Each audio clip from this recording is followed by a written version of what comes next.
3 years ago, almost nobody in Europe could name a single Chinese car brand. By the end of 2025, nearly 1 in every 10 new cars sold across the European Union was built in China. And one company sits at the center of why every car maker in Germany is nervous right now. It's called BYD. Europe saw it coming and built a wall to keep it out. That wall is the reason BYD is now inside. Look at a single month. In July 2025, BYD registered 13,503 cars in Europe, up 225% in 1 year. Tesla, the company that owned Europe's electric market for the better part of a decade, fell to 8,837 that same month, down about 40%. A brand most Europeans had never heard of in 2022 had just passed the most famous electric car maker on the planet, on Europe's own ground. And it wasn't a fluke month. Across all of 2025, BYD's pure electric sales passed Tesla's worldwide for the first time ever, 2.26 million cars to 1.64 million. So the first question isn't why Europe is scared, it's how a company nobody had heard of pulled this off in 3 years. The answer starts in 1995, and it has nothing to do with cars. BYD didn't begin as a car maker, it began as a battery company. For years, it made the rechargeable cells inside phones and power tools, and it only started building cars in 2003. Most car makers buy their battery, the single most expensive part of an electric car, from an outside supplier and pay the markup. BYD makes its own. It builds its own motors, its own power electronics, even its own chips. The Blade battery uses a cheaper, more stable chemistry that skips expensive cobalt entirely. So while a European brand is still haggling over the price of its battery packs, BYD already owns the factory that stamps them out. Its biggest cost is a line item it controls down to the cell, and nobody buying that part from a supplier can match it.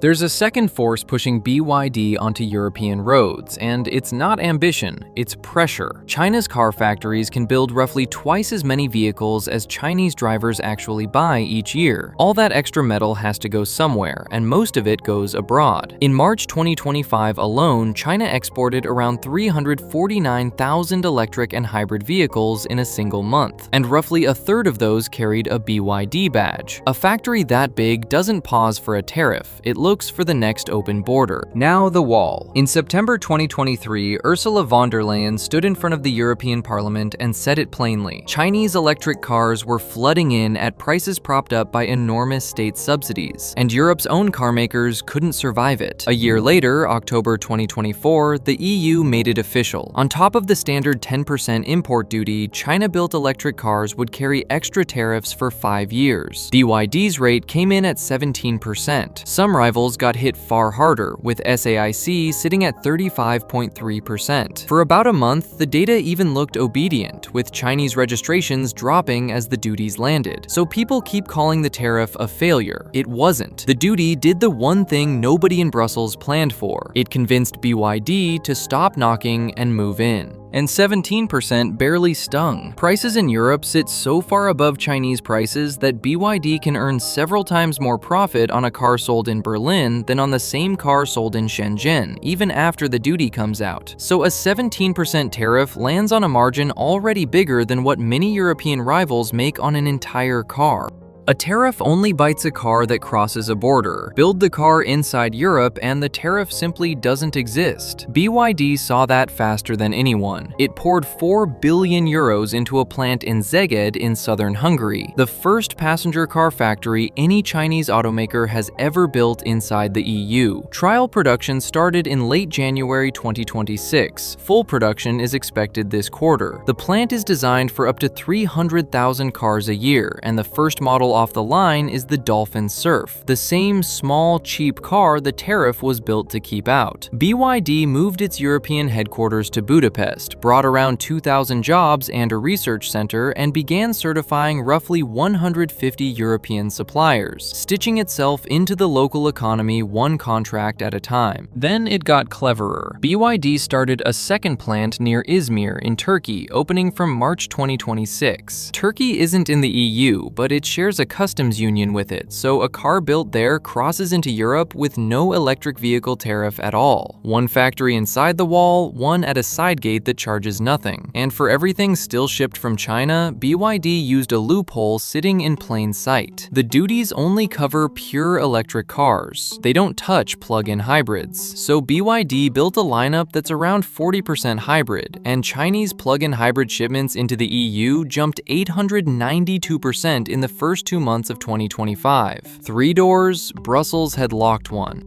BYD didn't only borrow Europe's factories, it started hiring Europe's people. To run the expansion, the company pulled senior managers straight out of European automakers, with Stellantis, the giant behind Peugeot, Fiat, and Jeep, among the most heavily rated. The expertise that built Europe's car industry was now drawing a BYD paycheck, and there's already a place to see what Europe looks like with no wall at all. Across the channel, Britain never imposed the tariff. In 2025, BYD registered 51,422 cars in the UK, with sales over the first 9 months up nearly 577%. Chinese brands together took around 13% of all new car registrations in Britain, roughly 1 in 8 cars sold. No tariff, no wall, and that's where the numbers go in a single year. For 10 years, Europe had one comforting line: cheap, but worse. Lower price, lower car. That line stopped being true in March 2026, when BYD rolled out a battery it says charges from 10% to 70% in 5 minutes. 5 minutes! That's a charging speed near 1,000 kilowatts, roughly 4 times what Tesla's superchargers push at 250. The company that was supposed to win only on price had just out-engineered the exact part everyone swore China could never lead. If you can refill a car faster than you can buy a coffee, cheaper stops sounding like an insult. There's a catch worth putting on the table. Those 5-minute numbers run on BYD's own ultra-fast charging stations, which it has built across China and hasn't brought to Europe yet. So the first thing a European buyer actually gets isn't the 5-minute fill, it's longer range and stronger cold weather performance. The headline speed is still on a boat, the engineering behind it already landed.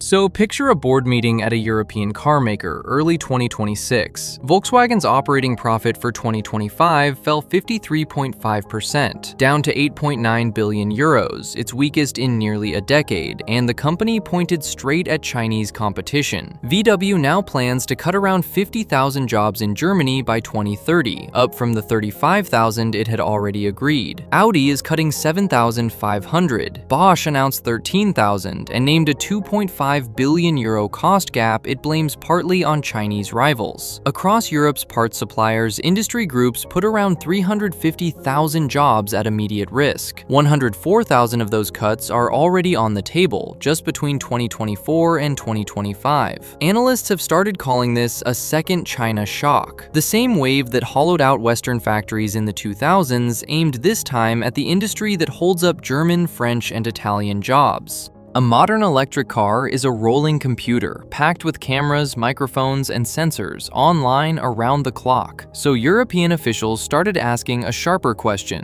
where does all that data go? The EU opened a cybersecurity review of connected cars. Poland weighed banning Chinese-made vehicles from its military sites. The United States has effectively barred Chinese and Russian smart cars outright. Some European think tanks have floated parking every car's data on a sovereign EU cloud, and capping Chinese electric vehicles below 10% of the market by force. In 2 years, the official worry jumped from "these cars are cheaper than ours" to "these cars might be listening." Meanwhile, the tariff that started all of this mostly turned into revenue. BYD kept undercutting European rivals even while paying the duty, so the money flowed into the EU budget instead of saving a single factory floor, which is why Brussels is now reaching for a different tool. On January 12, 2026, the Commission published guidance on swapping tariffs for minimum prices, a floor under what Chinese cars can be sold for. An earlier flat 30,000 euro version got rejected. A price floor doesn't make a single European car cheaper. It forces the Chinese car to be sold for more, so the European driver pays more for the next car either way, and part of that extra money lands in the Chinese producer's pocket, not the German factory it was meant to save. There's a sharper counter coming, aimed at a real crack in BYD's armor. Nearly 90% 90% of BYD's sales in Germany over the first 9 months of 2025 went to corporate fleets, not private buyers. So Brussels is studying local content rules, forcing a minimum share of European-made parts and pointing them straight at fleet purchases, because that's where BYD is most exposed. It's the one move that might actually land, since BYD hasn't announced any plan to build battery cells in Europe and would likely flunk a content test. Whether Brussels has the nerve to swing it is another question. BYD isn't waiting politely. It, along with Geely and SAIC, has taken the EU to court in Luxembourg, fighting the tariffs head-on while it quietly builds around them. In April 2026, the showpiece itself drew the wrong kind of attention. The Szeged construction site came under EU scrutiny after reports that mostly Chinese workers were building the plant under restricted rest and pressure to stay on site, as BYD pushed to hit its timeline. The factory built to prove BYD belonged in Europe was under investigation before it sold a single car from it. The rushed schedule that was supposed to be the edge had become the thing pulling the inspectors in. So ask yourself the question Brussels still can't answer cleanly. If the factory is inside your borders, the engineers are on your payroll, the hybrids slip past the duty, Britain already shows what no wall looks like, and the newest rule mostly raises the price of your own next car, then what is the wall still protecting? BYD's Hungarian line is ramping to full production this quarter. The first cars built on European soil, tariff-free, roll off that line any week now. Europe spent 2 years building a wall to keep one company out. It's about to watch that company drive straight through the front of it.